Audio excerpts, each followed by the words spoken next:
भैया, हमें जल्दी जल्दी से काम खत्म करना होगा और हमें घर जाना है। पिताजी की तबीयत कुछ ठीक नहीं है, हमें उनका ख्याल रखना होगा। हाँ हाँ छोटे, आज हम लोग जल्दी ही घर चले जाएंगे।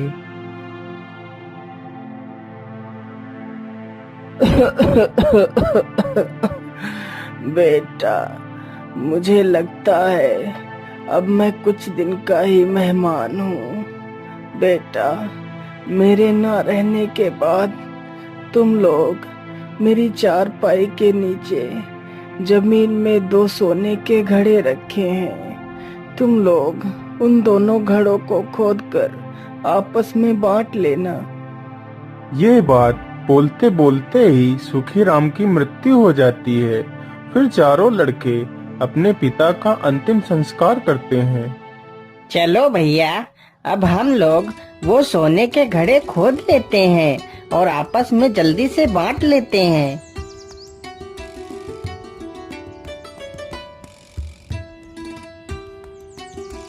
अरे वाह भैया, घड़े तो कितने चमक रहे हैं। लेकिन बड़े भैया, हम लोग तो 4 हैं और घड़े तो सिर्फ 2 ही हैं, तो हम इन्हें आपस में बांटेंगे कैसे? अरे सुनो मेरे प्यारे भाइयों, हम ऐसा करते हैं, कहीं शहर चलते हैं और वहाँ चलकर कुछ काम करते हैं। काम करके जो धन इकट्ठा होगा उसी से हम 2 घड़े और खरीद लेंगे। फिर हम चारों भाई एक एक घड़ा बांट लेंगे। हाँ हाँ भैया, आप बिल्कुल ठीक कह रहे हो। चलो हम चारों कहीं शहर चलते हैं। अरे कितना सुंदर वृक्ष है। इसका तना तो चांदी का है और इसकी टहनी सोने की है और इसमें पत्तों के स्थान पर मोती लटक रहे हैं। कितना सुंदर वृक्ष है। मैंने आज तक ऐसा वृक्ष कभी नहीं देखा। राजा इस वृक्ष को अपने सपनों में देख रहा है। अरे महाराज, उठिए, सुबह हो गई है और आप अभी भी सो रहे हैं। उठिए महाराज, राज्यसभा में सभी लोग आपकी प्रतीक्षा कर रहे हैं। पता नहीं आज महाराज को राज्यसभा में आने में इतना समय क्यों लग रहा है। अरे ये लो, महाराज आ गए, महाराज आ गए। क्या बात है महाराज, आज आप इतना चिंतित क्यों लग रहे हैं? आप बहुत परेशान दिखाई दे रहे हैं महाराज। बताइए हमें क्या बात है। क्या बताओ मंत्री जी, आज मैंने अपने सपने में एक बहुत ही अजीब किस्सा देखा है, जिसमें मैंने देखा है कि एक बहुत ही सुंदर वृक्ष है जिसका तना चांदी का है और उसकी टहनी सोने की है और उसमें पत्तियों के स्थान पर मोती लटक रहे हैं।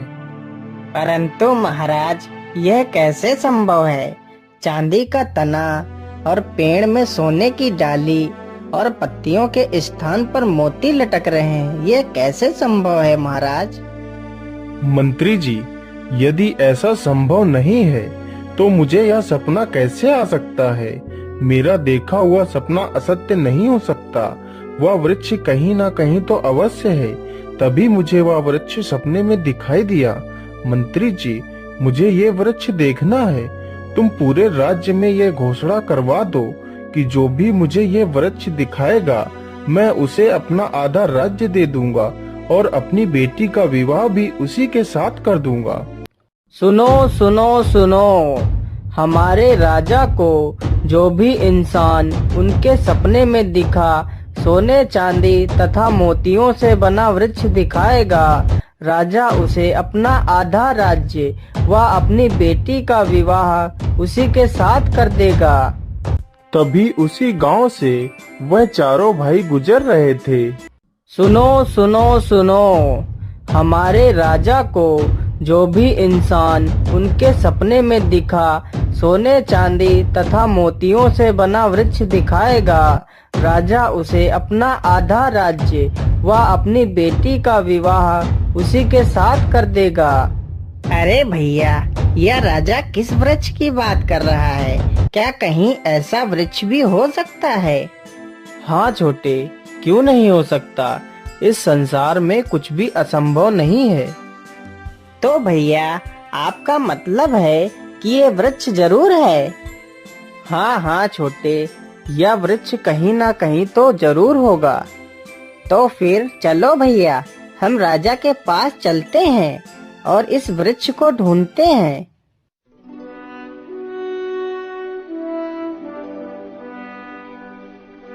अच्छा, तो तुम लोग मुझे वह वृक्ष दिखा सकते हो?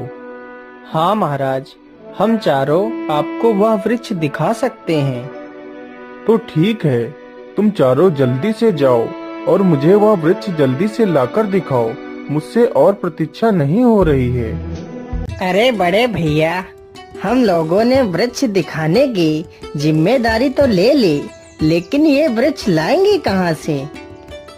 अरे गणपत, तुम चिंता मत करो, बस वृक्ष को ढूंढते रहो। यदि ईश्वर ने हमें यहाँ तक पहुँचा दिया है, तो आगे का रास्ता भी वही दिखाएगा। उन चारों को घूमते घूमते सुबह से शाम हो जाती है, तो वह चारों एक पेड़ पर चढ़कर बैठ जाते हैं।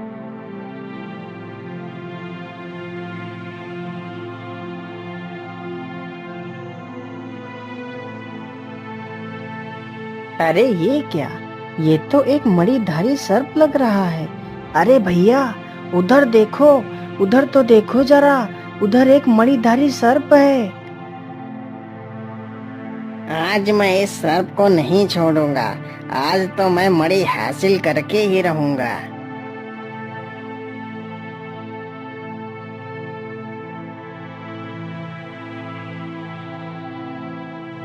अरे भैया, यह सफेरा तो इस मासूम को मार डालेगा। चलो हम इसकी मदद करते हैं। अरे छोड़ दो इस सर्प को, नहीं तो तुम्हारा सिर तुम्हारे धड़ से अलग कर देंगे।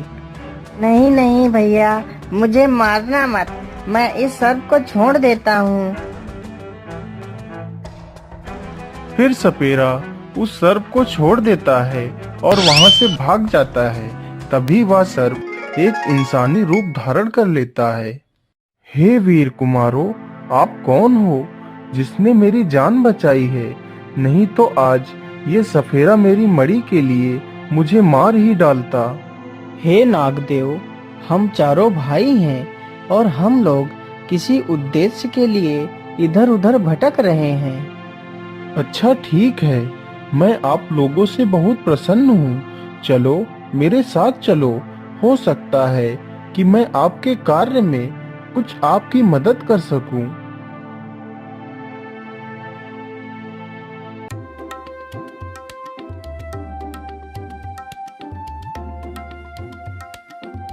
हे वीर कुमारों, आप बहुत ही बहादुर हो, इसलिए मैं अपनी तीनों पुत्रियों का विवाह आप लोगों के साथ करना चाहता हूँ।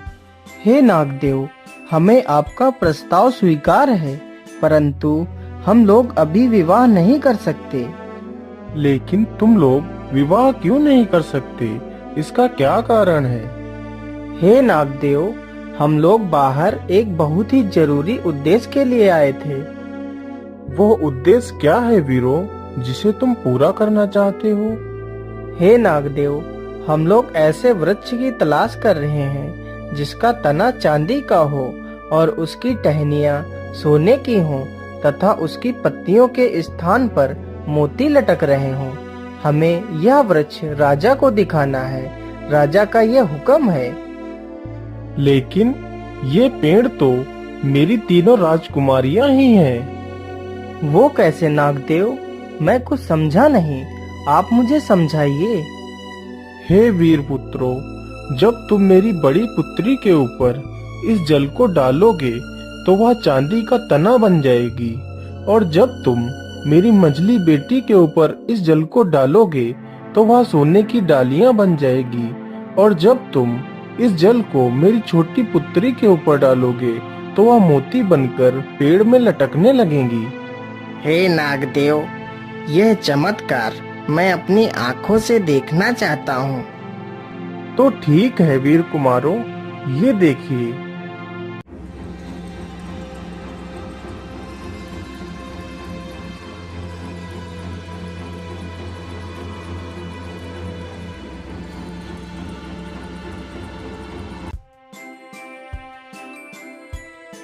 अरे वाह भैया, यह तो सचमुच का एक सुनहरा पेड़ बन गई है। यह तो चमत्कार हो गया है। लेकिन नागदेव, हमें इस पेड़ को वास्तविक रूप में लाने के लिए क्या करना होगा? जब तुम्हें इस पेड़ को वास्तविक रूप में लाना हो तो इस पेड़ पर पुनः ये जल छिड़क देना, तो यह पेड़ अपने वास्तविक रूप में आ जाएगा।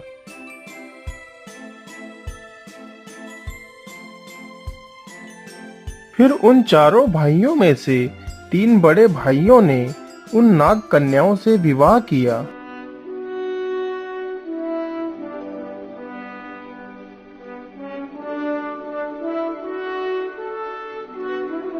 अरे ये क्या, मैंने तुम चारों को वृक्ष लाने के लिए भेजा था और तुम चारों ये 3 लड़कियां लेकर आए हो। नहीं महाराज, हम पेड़ भी लेकर आए हैं। आप अपने राज्य में घोषणा करवा दीजिए कि जिसे भी यह वृक्ष देखना है वह कल सुबह आ जाए। राजा ने ऐसा ही किया। उसने अपने पूरे राज्य में ये घोषणा करवा दी। अगले ही दिन बहुत सारे लोग पेड़ देखने के लिए जमा होते हैं।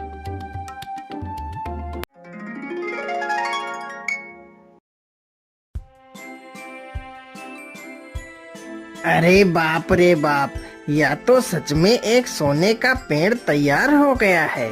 मुझे तो अपनी आंखों पर विश्वास नहीं हो रहा है। यह तो किसी चमत्कार से कम नहीं है।